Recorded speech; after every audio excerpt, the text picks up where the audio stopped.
بسم اللہ الرحمن الرحیم۔ گمنام ہیرو کے معزز ناظرین السلام علیکم۔ دوستو لائک ضرور کر دیا کریں، شکریہ۔ آئیے چلتے ہیں کہانی کی طرف۔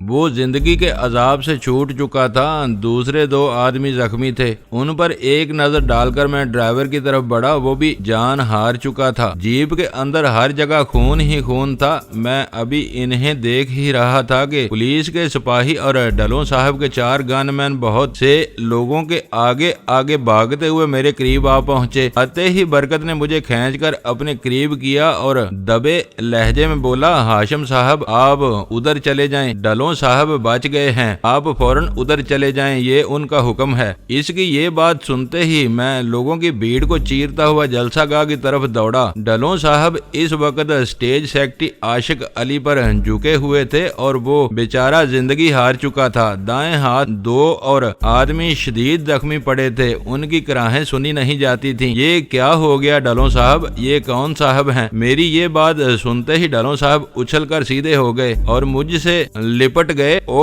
ہاشم صاحب، آپ نے آج ہماری زندگی بچا لی ہے، میں کس منہ سے آپ کا شکریہ ادا کروں؟ یہ میرا فرض تھا، مجھے افسوس ہے میں ان لوگوں کو بچا نہ سکا۔ ان کا نشانہ یہ نہیں تھے، میں تھا۔ میں ان کی اگلی گولی شاید مجھے ہی لگتی۔ وہ تشکر سے لبریز لہجے میں بولے، پھر اچانک فاصلے پر کھڑی دونوں جیپوں کو دیکھ کر بولے، آپ اندر چلے جائیں۔ اوے داؤد، انہیں مہمان خانے میں پہنچا دے فوراً اور کسی کو ان کے پاس پھٹکنے نہ دو۔ آپ جائیں، میں سب کچھ سنبھال لوں گا۔ داؤد بھی ان کا گن مین تھا، وہ مجھے اسی وقت اپنے ساتھ لے کر حویلی میں جا گھسا اور پھر کچھ ہی دیر بعد میں اسی کمرے میں جا بیٹھا تھا جہاں ان لوگوں نے مجھے پہلے دن ٹھہرایا تھا۔ آپ نے کمال کر دیا صاحب جی، اگر آپ نہ ہوتے تو آج چودھری صاحب زندہ نہ بچتے۔ داؤد نے میرے قریب دری پر بیٹھتے ہوئے کہا، کون لوگ تھے وہ؟ انہیں جانتے ہو تم؟ پتہ نہیں جی، میں نے ان کی شکلیں بھی نہیں دیکھی۔ ڈلوں صاحب کے کوئی مہربان ہی ہوں گے۔ بالکل جی، ہیں وہ ان کے ہی دشمن، ابھی پتہ چل جائے گا۔ ڈلوں صاحب انہیں معاف تھوڑی کریں گے، وہ تو شاید مر چکے ہیں، میں نے انہیں بھون ڈالا ہے، ایک بھی صحیح سالم نہیں ہے۔ کتنے آدمی تھے وہ؟ 4، سب مر گئے؟ نہیں، 2 مرے ہیں، 2 شاید زخمی ہیں۔ پر داؤد، یہ قصہ میری سمجھ میں نہیں آیا۔ او جی، لعنت بھیجو اس قصے پر، یہ سیاسیات ایسی ہی ہوتی ہے، یہ پارٹی بازی کی لعنت ہے۔ تیرا کیا خیال ہے، یہ آدمی کس نے بھیجے تھے؟ او جی، میں نے کہا نا کہ ڈلوں صاحب کے کسی دشمن نے ہی یہ کام کیا ہوگا۔ تھوڑے کتے بلے موجود ہیں یہاں، وہ ممبری مانگتے ہیں، جن کو ماں نہ پہچانے وہ لیڈر بن جاتا ہے، پر ووٹ کوئی کھمبوں کو تو نہیں مل سکتے ہیں نا جی۔ کوئی آدمی ہو، کوئی تگڑی پگڑی والا بندہ ہو، کوئی روب ہو، کوئی دولت ہو تو آدمی ممبری کے لیے کھڑا بھی ہو۔ اب چوہے بھی کہیں ہمیں لیڈر مانو، یہ بات کہاں چل سکتی ہے؟ داؤد فلسفہ بگار رہا تھا۔ یار تو جا، میرے لیے چائے لا، میں بہت تھک گیا ہوں، یہ چکر بھی دیکھنا تھا مجھے۔ اچھا صاحب جی، چائے میں ابھی لا دیتا ہوں آپ کو، آپ ادھر ہی بیٹھیں اور باہر مت نکلیں، وہ علی زئی بھی پہرے پر آ بیٹھا ہے۔ یہ کہہ کر داؤد کمرے سے باہر نکل گیا۔ علی زئی واقعی مہمان خانے کے صحن کی 4 دیواری کے چھوٹے سے دروازے پر آ ٹھہرا تھا، اسے کسی نے خاص طور پر وہاں بھیج دیا تھا اور یہ میں تسلیم نہیں کر سکتا تھا کہ اسے ڈلوں صاحب نے اس افراتفری میں میری ناکہ بندی کے لیے وہاں کھڑا کر دیا تھا۔ داؤد باہر نکلا تو میں نے اپنی اسٹین گن کا چیمبر کھول کر صاف کیا اور پھر اس میں ٹھوسا ٹھوس گولیاں بھر کر اسے بستر پر پڑے گدے کے نیچے رکھ دیا۔ داؤد چائے بھی لے آیا، وہ میں نے پی بھی، مگر ڈلوں صاحب واپس نہیں آئے۔ علی زئی بڑی معنی خیز نظروں سے مجھے دیکھ رہا تھا۔ جب داؤد چائے کے برتن اٹھا کر واپس گیا تو علی زئی میرے کمرے میں آ گیا، بولا، السلام ہاشم صاحب، کیا حال ہے خان، تکڑے ہو؟ بالکل تکڑے ہاشم صاحب، ذرا سنبھل کر بیٹھو، وہ شاید پولیس والا ادھر آ رہا ہے۔ پولیس والا کون ہے ان کے ساتھ؟ وہ ادھر سامنے ڈیوٹی کے پاس کھڑی ہے، تھانے دار اور سپاہی، ذری چوکس بیٹھو۔ یہ کہہ کر وہ اسی وقت باہر نکل گیا۔ اس نے ٹھیک ہی کہا تھا کہ پولیس کے 2 سپاہی اور 1 تھانے دار کچھ ہی دیر دیر بعد وہاں آ گئے۔ ڈھلوں صاحب ان کے ساتھ تھے۔ میں نے ان لوگوں کو پہلی بار غور سے دیکھا۔ ان میں ایک سپاہی رستم خان بھی موجود تھا اور اسے میں کچہریوں میں پیشی کے دوران کئی بار دیکھا تھا۔ ایک دفعہ وہ مجھے الگ سے مجسٹریٹ کے پاس لے گیا تھا۔ وہ اس زمانے میں سپاہی تھا اور اب ہیڈ کانسٹیبل بن چکا تھا۔ وہ سب ایک ساتھ کمرے میں داخل ہوئے تو میں کرسی سے اٹھ کر کھڑا ہو گیا۔ جمیل صاحب، یہ ہے میرے محسن ہاشم خان، دیکھ لیں، یہ میرے مہمان ہیں۔ میں انہیں کسی مصیبت میں نہیں پھنسانا چاہتا۔ جمیل اس تھانے دار کا نام تھا جو ڈھلوں صاحب کو مجبور کر کے مجھ تک آ پہنچا تھا۔ اس کی چھوٹی چھوٹی کرنجی رنگ کی آنکھیں صفاقی اور عیاری کی مظہر تھیں۔ اس نے بڑی گرم جوشی سے مجھ سے ہاتھ ملایا تو اس کے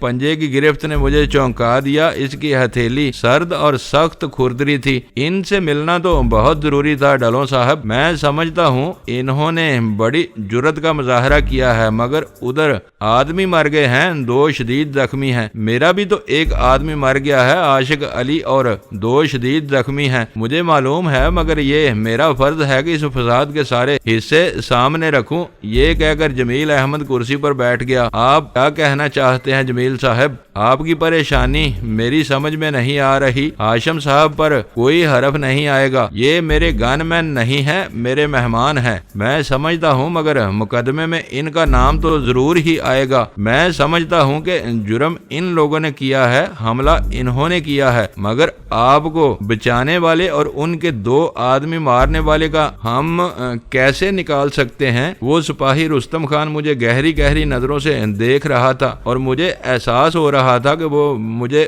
بڑی حد تک پہچان چکا ہے، مگر وہ ابھی تک کچھ نہیں بولا تھا۔ میں نے عمدن منہ نہیں کھولا، ان کے سامنے چپ بیٹھا رہا، کیونکہ میری آواز سن کر رستم خان کا یقین اور زیادہ پختہ ہو جاتا اور وہ مجھے پوری طرح پہچان لیتا۔ شناخت کو اس سے بچانے کے لیے میں خاموش رہا۔ ڈھلوں سخت متذبذب تھا، بولے، میں کہتا ہوں کہ ان لوگوں پر گولی میرے گن مین شفیع نے چلائی تھی۔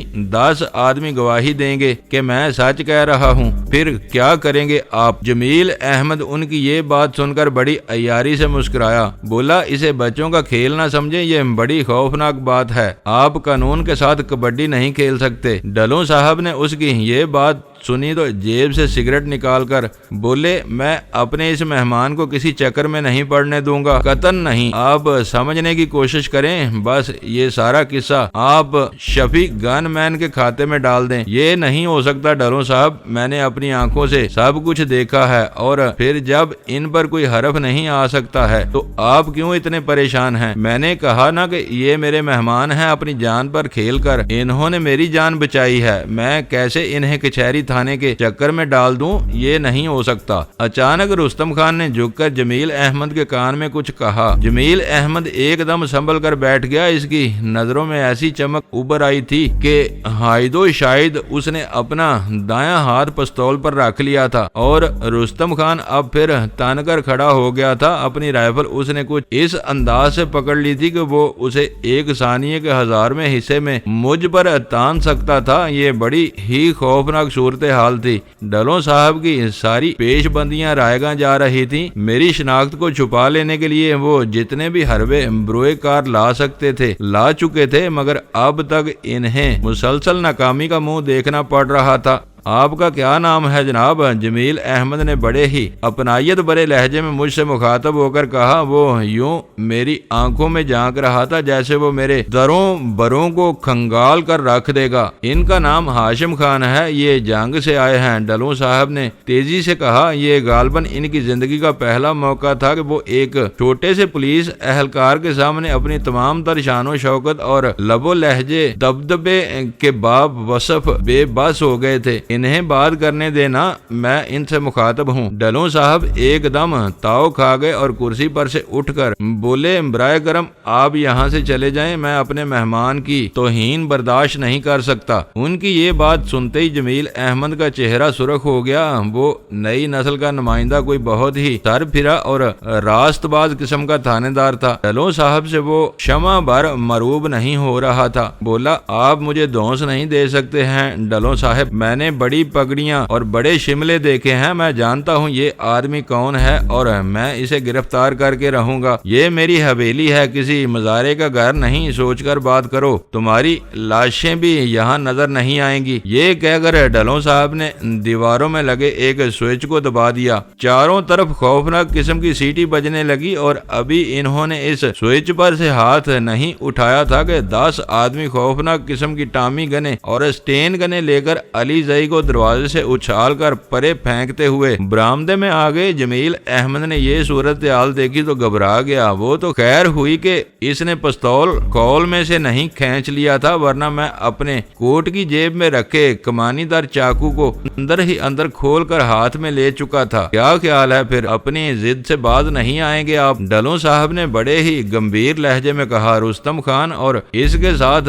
کھڑے سپاہی کا رنگ بھی فاق ہو گیا تھا۔ جمیل احمد بہرحال اپنی جگہ ڈٹ کر بیٹھا رہا۔ برآمدے میں کھڑے وہ مسلح آدمی ان لوگوں سے بالکل مختلف تھے جو میں نے وہاں ادھر ادھر پھرتے دیکھے تھے۔ وہ سب کے سب ایک ہی طرح کے سیاہ لباس پہنے ہوئے تھے، کرتے اور شلواریں، ان کے چپل بھی سیاہ تھے اور انہوں نے سروں پر جو سیاہ پگڑیاں باندھ رکھی تھی ان کے لڑ انہوں نے اس طرح منہ پر باندھ رکھے تھے کہ ان کی صرف آنکھیں ہی نظر آتی تھیں، جو اتنی خوفناک اور برمے کی طرح اندر دھنسی ہوئی نظر آتی تھی کہ میں سمجھا وہ ابھی وہاں لاشیں ڈال دیں گے۔ سب کی آنکھوں میں خون اترا ہوا تھا۔ وہ ڈھلوں صاحب کے کسی خاص خفیہ مسلح دستے کے آدمی تھے جن کو کسی ایسی ہی ہنگامی حالت میں باہر بلایا جاتا تھا، اور وہ مجھے نہیں معلوم تھا کہ وہ حویلی کے کس حصے میں رہائش پذیر تھے۔ ٹھیک ہے ڈھلوں صاحب، اب آپ ایسے سرکردہ لوگ قانون کو یوں مذاق بنا لیں تو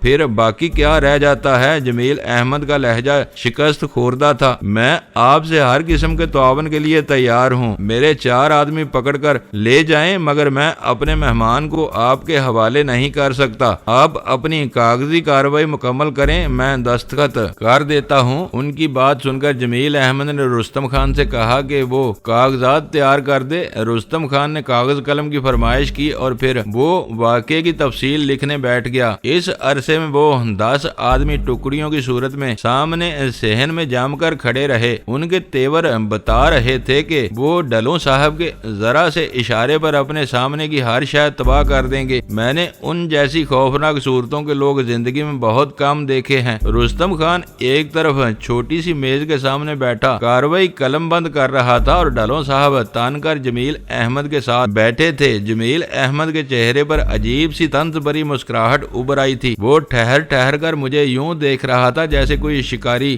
اپنی بندوق کی زد میں آئے شکار کو دیکھتا ہے۔ اس سے رہا نہ گیا، گلا کھنکار کر صاف کرتے ہوئے بولا، یہ کب سے ٹھہرے ہوئے ہیں آپ کے یہ مہمان؟ میں ان کے بارے میں آپ سے کوئی بات نہیں کر سکتا۔ ان کا احسان ہے کہ میں اس وقت زندہ سلامت آپ کے سامنے بیٹھا ہوں۔ بجا فرمایا آپ نے، یہ واقعی بڑے کمال کے آدمی ہیں، ان کے بہت سے قصے میں پہلے بھی سن چکا ہوں۔ جمیل احمد نے بڑے ہی جمے ہوئے لہجے میں کہا۔ کیا مطلب ہے آپ کا؟ کیا کہنا چاہتے ہیں آپ؟ ڈھلوں نے پھر بڑے ہی بپھرے ہوئے لہجے میں کہا۔ میں انہیں پہچان گیا ہوں ڈھلوں صاحب، میرا منہ نہ کھلوائیں۔ جمیل احمد نے بڑے صبر سے کہا، میں نہ آپ سے ڈرتا ہوں نہ آپ کے ان مسلح آدمیوں سے، میں بہرحال اپنے فرض کو اہمیت دیتا ہوں۔ بہت دیکھے ہیں میں نے آپ جیسے فرض شناس۔ اوئے علی زئی ادھر آ۔ ان کی یہ بات سنتے ہی وہ پٹھان پہرے دار رائفل لیے اندر آ گیا۔ ہاشم صاحب آپ اس کے ساتھ جائیں اور دیکھو ان کو ادھر دوسرے مہمان خانے میں بٹھا دے۔ آپ جائیں ہاشم صاحب۔ ڈھلوں صاحب یہ بات سنتے ہی جمیل احمد نے شکرے ایسی تیزی سے پستول نکال کر میرے سینے سے لگا دیا۔ یہ یہاں سے نہیں جائے گا ڈھلوں صاحب، یہ غلام جلانی اب کہیں نہیں جا سکتا۔ اگر آپ کے کسی آدمی نے کوئی حرکت کی تو میں اسے یہیں گولی مار دوں گا۔ میں تو سن ہو کر رہ گیا، اس پولیس والے نے ہمیں چکرا کر رکھ دیا تھا۔ ابھی تو میں اور ڈھلوں صاحب سمجھ رہے تھے کہ وہ راہ راست پر آ گیا ہے، مگر اس نے ہمارے سارے اندازے غلط ثابت کر دیے۔ رستم خان نے کاغذ چھوڑ کر رائفل سنبھال لی تھی اور اس کی نال کا رخ ڈھلوں صاحب کی طرف تھا۔ دوسرے سپاہی نے بھی کمرے کے ایک کونے میں رائفل کا رخ ہماری طرف پھیر لیا تھا۔ ڈھلوں صاحب کا رنگ میں پہلی بار اڑتے دیکھا، ان کی بڑی بے بسی دیدنی تھی۔ باہر کھڑے ڈلوں کے مسلح آدمی صورت حال کو سمجھ کر تیزی سے برآمدے کے ستونوں کی آڑ لے کر اپنی ٹامی گنے ہماری سمت پھیر کر چوکس کھڑے ہو گئے۔ تم کیا کرنا چاہتے ہو جمیل احمد خان؟ میں اسے اپنے ساتھ لے جا رہا ہوں، جمیل نے بڑے شفاق لہجے میں کہا۔ اس غلام جیلانی کو تو ہم مدت سے ڈھونڈ رہے تھے، یہ ہمارے لیے زندگی اور موت کا سوال بن چکا تھا، میں اسے ساتھ لے جا رہا ہوں۔ اٹھو جیلانی، اب تم کسی اور کو بیوقوف نہ بنا سکو گے۔ یہ کہہ کر اس نے پستول کی نال کچھ اور زیادہ گہری میرے سینے میں زد اور اتنی آگے دبا دی کہ مجھے اپنی پسلیوں پر بوجھ محسوس ہونے لگا۔ اندازے کی ذرا سی غلطی سے وہاں ہر طرف خون ہی خون بکھر سکتا تھا، کئی جانیں تلف ہو سکتی تھیں۔ ان تینوں پولیس والوں سے نبٹنا ڈلوں صاحب کے لیے کچھ بھی مشکل نہیں تھا، مگر پستول کی نال جو میرے سینے پر آ ٹھہری تھی تو انہیں یقین تھا کہ میرے دل اور جمیل احمد کی گولی کے درمیان فاصلہ بس چند انچ کا ہی رہ گیا ہے، اور یہی وجہ تھی کہ وہ کوئی بھی خطرہ مول لینے کو تیار نہیں تھے۔ اپنے ان آدمیوں سے کہو وہ یہاں سے چلے جائیں، ورنہ میرے سپاہی فرض پر مر مٹنا کچھ بھی مشکل نہ ہوگا۔ ڈلوں صاحب، یہ کہہ کر اس نے گرجتی ہوئی آواز میں مجھے للکارتے ہوئے کہا، اٹھ اوئے، بازار میں دیکھتا ہوں تو کتنے پانی میں ہے۔ یہ بات کہتے ہوئے اس نے ریوالور کی نال عین میرے دل کے اوپر رکھ دی۔ اس کا یہ توہین امیز رویہ دیکھ کر میرا مغز الٹ گیا اور میں کرسی سے اٹھ بیٹھا۔ یوں کہ اٹھتے ہوئے میں نے دایاں ہاتھ تیزی سے کمبل سمیت جمیل احمد کے پستول پر مارا اور اس کی کلائی پکڑ کر کچھ اس طرح جھٹکا دیا کہ اس کی ہڈی تڑاخ کر کے ٹوٹ گئی۔ ایک بھیانک چیخ اس کے منہ سے نکلی اور وہ بائیں ہاتھ سے اپنی جھولتی کلائی پکڑ کر وہیں دو زانو ہو گیا۔ اس ذرا سی مہلت سے فائدہ اٹھاتے ہوئے ڈلوں صاحب کے آدمی اندر آ گئے اور انہوں نے رستم خان اور اس کے ساتھی سے رائفلیں چھین لیں۔ جمیل احمد کی چیخ نے انہیں خوف سے منجمد کر دیا تھا۔ وہ یہ فیصلہ ہی نہ کر پائے تھے کہ انہیں کیا کرنا ہے۔ ان کی مشکل یہ ہوتی ہے کہ جب تک انہیں حکم نہ ملے وہ بندوق کی لبلبی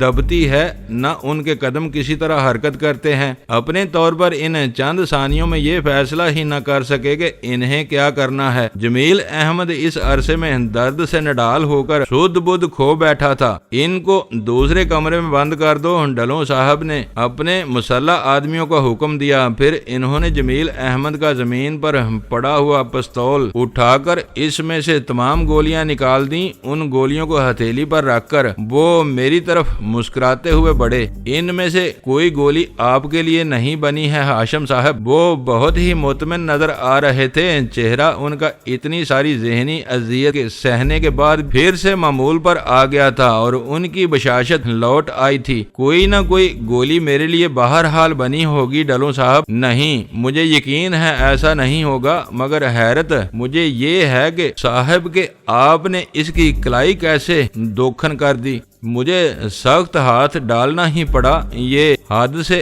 بڑھ گیا تھا ڈلوں صاحب۔ جہاں میں آپ کی اس محبت کے لیے شکر گزار ہوں، مجھے یہاں 10 آدمی مارنے پڑتے تو میں آپ کی خاطر مار دیتا۔ ہاشم خان، آپ نہیں جانتے کہ آپ کی جان میرے لیے کتنی قیمتی ہے۔ یہ آپ کی نوازش ہے، اس کا علاج کروائیں۔ یہ لمبے چکر میں پڑ گیا ہے یہ جمیل احمد، اب میں اس سے نمٹ لوں گا۔ یہ کہہ کر انہوں نے جمیل احمد کو اپنے آدمیوں کے ذریعے وہاں سے اٹھوا دیا۔ پھر ان کے ہتھیار علی زئی کو دے کر بولے، ان کو ادھر سنبھال کر اسلحہ خانے میں رکھوا دے اور دیکھ ان کا خیال رکھ۔ میں ذرا ایک کام کر رہا ہوں، مجھے کب تک یہاں ٹھہرنا ہوگا؟ میں ایک ضروری کام سے ادھر آیا ہوں، میں بس آدھے گھنٹے تک آ جاؤں گا۔ میرا ملازم آپ کو کھانا لا دے گا، میرا انتظار کریں۔ یہ کہہ کر وہ تیزی سے نکل گئے۔ میں چاہتا تھا کہ ان سے آسیہ کے بارے میں بات کروں، ان کو بتاؤں کہ آسیہ پھر بگولوں کی ذات میں ہے، اس کی زندگی کا چراغ بس بھڑک کر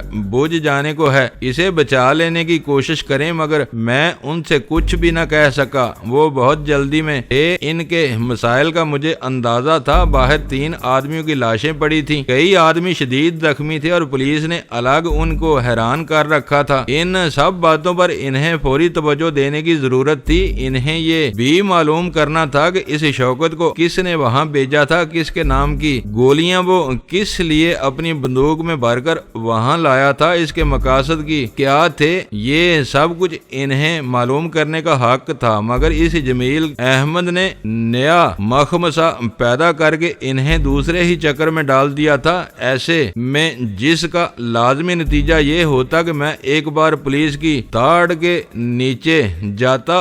وہ ریٹا یہی کہتی تھی، آبی نے مجھے یہی کہا تھا۔ ریٹا کا نام ذہن میں ابھرا تو میرا دل بھر آیا۔ وہ جان ہار لڑکی ایک بار پھر میرے لیے آسیہ کے ساتھ اس گوہار میں ماری گئی تھی اور مجھے نہیں معلوم تھا کہ اب وہ کس حال میں ہوگی۔ ان لوگوں نے اس سچ اگلوانے کے لیے خدا جانے اسے کن کن اذیت ناک مرحلوں سے گزار دیا ہوگا۔ وہ اس ایذا کو برداشت بھی کر سکی ہوگی کہ نہیں؟ وہ جو میری محبت میں جان ہتھیلی پر لیے پولیس کی اتنی ساری گارد کو نظر انداز کر کے جناب باغ میں مجھ تک آ پہنچی تھی، جس نے اپنی نیک خوابناک جیت کے بعد پولیس کے ہاتھوں بے حد و حساب پریشانی اٹھائی تھی، اس نے ایک بار پھر میرے لیے سلیب اٹھا لی تھی۔ میری آنکھیں بہ نکلیں۔ آسیہ کی تقدیر کی سیاہی نے ریٹا کو بھی آ لیا تھا اور اب خدا ہی جانتا تھا کہ ان کے بدن کے لال و گوہر کس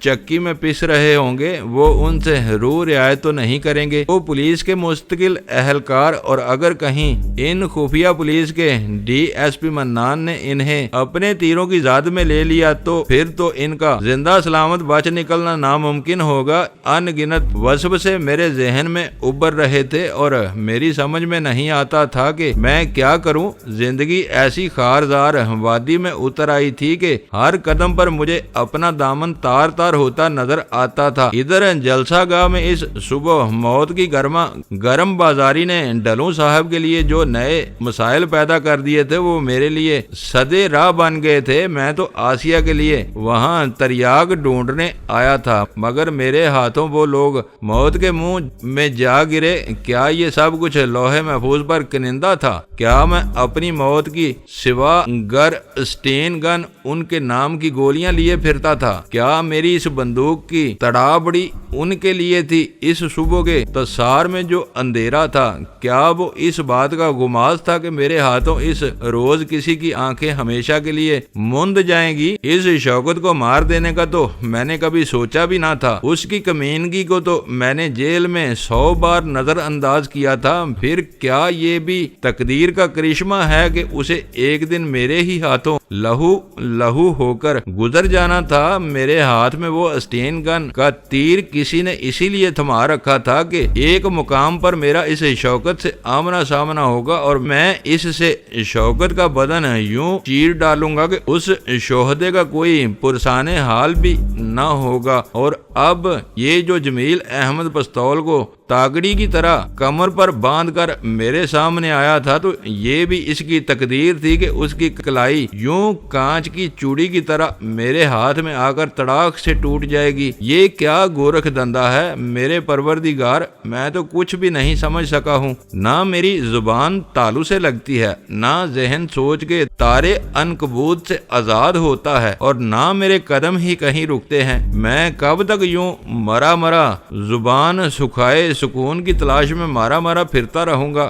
میری تاسیس میں میرے خدا تو نے یہ کیسی خرابی رکھ دی ہے کہ میرا ہر قدم الٹا پڑتا ہے، جا بجا میں تال سے لے تال ہو جاتا ہوں۔ میرے لیے جگہ جگہ ہم رنگ زمین لہو رنگ ہو کے دام بچھے ہیں، ہر آدمی میرے خون کا پیاسا ہے، ہر جا میرے لیے زنجیریں ہنستی ہیں۔ میرے تالم کی کوئی تو حد ہونی چاہیے میرے پروردگار۔ میں وہ تاکی گھوڑا تھا جسے ہر قدم پر نحوستوں کا سامنا کرنا پڑتا ہے، وہ شام بھی وہ تو منحوس ہی ثابت ہوتا ہے، اور یہ اس کی تقدیر ہے۔ وہ پولیس والے مجھے جلانی ہونے کے ناطے سے ہی ہر جگہ گھیر بیٹھتے تھے۔ وہ نام میرے لیے بیگارہ بن گیا تھا۔ میں ہاشم خان بن کر بھی جیلانی ہی رہتا تھا۔ میری پیلی اشرفیاں ہر جگہ کھوئی ثابت ہوتی تھیں۔ یہ میری تقدیر تھی جو ہر جگہ پھپٹ بائی بن کر مجھے لے تو جاتی تھی، مگر پھر وہاں مجھے کسی نہ کسی امبو جام بازاں میں پھنسا کر بھاگ جاتی تھی۔ میں کتنی ہی دیر تک ڈلوں صاحب کے مہمان خانے میں پڑا اپنے آپ سے الجھتا رہا، اور پھر ڈلوں صاحب کی جگہ شفیع گن مین اندر آ گیا۔ بولا، صاحب جی میں کھانے کے لیے کہہ آیا ہوں، بی بی لے کر آ رہی ہوگی، سنا ہے ادھر بڑا یدھ ہو گیا۔ کس نے بتایا ہے تجھے؟ نیاز علی نے بتایا ہے، وہ جو ڈلوں صاحب کے دستے کا خاص آدمی ہے۔ ٹھیک کہا ہے اس نے۔ تم یہ بتاؤ کہ اس جیپ میں کون لوگ سوار تھے جنہوں نے ڈلوں صاحب پر گولی چلائی تھی؟ وہ جی، وہ پلید ملک رحمت علی ہے نا، وہ پیر آباد کا نیا گنڈا، اس نے بھیجا تھا انہیں۔ مگر یار اسے تو میں نے ڈلوں صاحب کے حوالے کیا تھا، خود وہاں سے پکڑ لایا تھا میں اسے۔ وہ تو ٹھیک ہے، مگر چوتھے روز ڈلوں صاحب نے اسے ادھر جنگل میں چھوڑ دیا تھا۔ وہ مقابلے پر کھڑا تھا نا، اس کا پٹڑا تو ہو چکا ہے، مگر اب وہ اس کمینگی پر اتر آیا ہے۔ شفیع نے کہا، تو یہ بات ہے، کون کون تھا وہاں جیپ میں؟ وہ جو مر گئے ہیں نا، ان میں ایک کا نام شوکت ہے، دوسرے کا لبا وہ ڈرائیور تھا، تیسرے کا نام حلیم ہے، وہ جو چوتھا ہے نا وہ باغی ہے۔ شوکت کے سوا یہ سب جنت آباد کے رہنے والے ہیں۔ وہ کہاں ہے؟ یہ گاؤں ادھر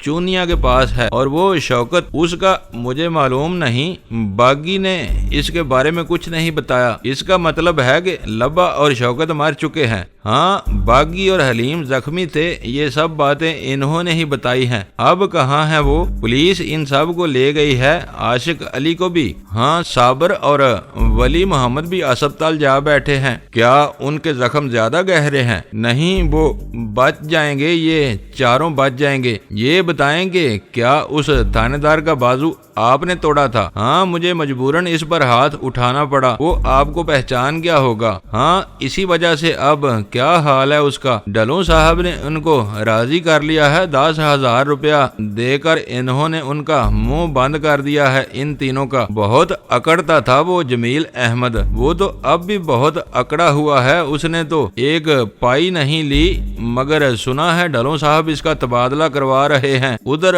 بکھر کی طرف، وہاں ریت پھانکا کرے گا بیٹھ کر۔ یہ کام کیسے کر لیا ڈلوں صاحب نے؟ لو جی، یہ کون سی مشکل بات ہے، وہ تحصیلدار اور ڈی سی ان کے حکم پر چلتا کر دیتے ہیں، کیا کچھ نہیں ہے ان کے ہاتھ میں؟ پر یار وہ آدمی پھر بھی خطرناک ثابت ہو سکتا ہے، زیادہ گڑبڑ کرے گا تو وہ اسے نوکری ہی سے نکلوا دیں گے، ان کے بائیں ہاتھ کا کھیل ہے۔ ٹھیک ہے، ادھر جو سپاہی بند تھے وہ شاید چلے گئے ہیں، انہی کی تو بات کر رہا ہوں، وہ 10,000 لے کر نکل گئے، پھیرا تو ان کے لیے فائدہ مند رہا۔ ڈلوں صاحب کہاں ہیں اب؟ وہ اپنے دوستوں کے ساتھ باہر بیٹھے ہیں، کھانا کھلا رہے ہیں انہیں، کچھ ہی دیر بعد وہ آپ کے پاس آئیں گے۔ ٹھیک ہے، تم ذرا کھانا بھجوا دو۔ ابھی میں یہ بات کہہ ہی رہا تھا کہ ایک عورت بڑا سا تشت اٹھائے اندر آ گئی، وہ میرے لیے کھانا لائی تھی۔ شفیع نے بڑے ادب سے وہ کھانا میرے آگے رکھا اور پھر خود ایک طرف ہو کر کھڑا ہو گیا۔ میں کھانا کھانے لگا تھا کہ وہ بولا، ہاشم صاحب آپ کو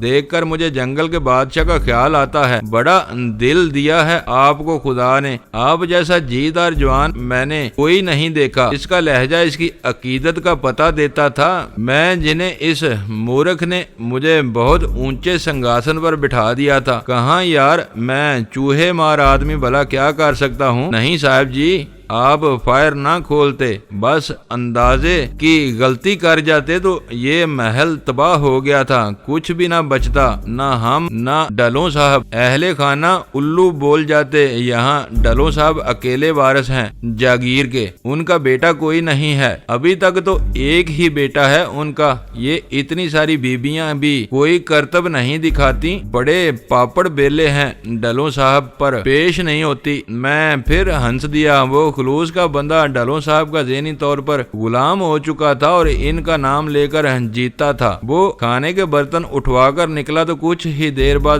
ڈھلوں صاحب دوستوں کے ساتھ میرے کمرے میں آ دھمکے، بولے لو چودھری ان سے ملو، یہ ہیں میرے محسن ہاشم خان صاحب، ان کی گولی تھی جو آج مجھے زندگی دے گئی۔ میں ان کے استقبال کے لیے پلنگ سے اتر گیا۔ یہ ہیں چودھری امتیاز، وہاں رادھا رام کے ذمہ دار۔ میں نے اس آدمی سے بڑے اتفاق سے ہاتھ ملایا۔ وہ ادھیڑ عمر دوہرے بدن کا آدمی تھا اور سیاہ شیروانی اس کے فربہ بدن پر ناکافی معلوم ہوتی تھی۔ آپ سے مل کر بڑی خوشی ہوئی چودھری صاحب، میں نے اسے کرسی پیش کرتے ہوئے کہا، اور ان سے ملو، یہ ہیں چھانگا مانگا کے رئیس چودھری سردار خان، بڑے سخی، بڑے غریب پرور۔ چھانگا مانگا کے چودھری سردار خان، میں نے یہ الفاظ اپنے منہ میں دہرائے۔ میرے سامنے ایک 30-35 سال کا بہت خوبرو اور تنو مند جوان کھڑا تھا جس نے کندھے پر پستول کی پیٹی لٹکا رکھی تھی۔ اس نے ریشمی لاچا باندھ رکھا تھا جس پر چمکتی ہوئی سیاہ شیروانی بہت ہی بلی معلوم ہوتی تھی۔ اس کی مونچھیں پینسل کی لکیر ایسی تھیں، چہرہ گورا چٹا،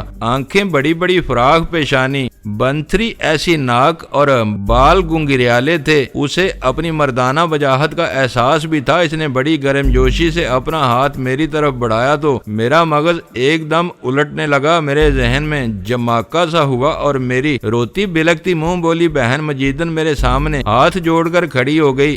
سردار خان کا ہاتھ میرے ہاتھ میں آیا تو میں نے کچھ ایسی سختی سے اسے آگے کھینچ کر دبایا کہ وہ بلبلا اٹھا۔ اس نے اپنا ہاتھ پیچھے کھینچنا چاہا مگر میں نے اپنی گرفت ڈھیلی نہیں کی۔ تو آپ ہیں چھانگا مانگا کے رئیس سردار خان، بڑے سخی، بڑے ہی عزت پرور، غریب پرور، یہی تعریف کی ہے نا آپ نے ان کی ڈھلوں صاحب؟ سردار خان حیرت زدہ سا ہو کر میرے تمتماتے چہرے کو دیکھ رہا تھا۔ کس کی سمجھ میں کچھ نہیں آیا تھا۔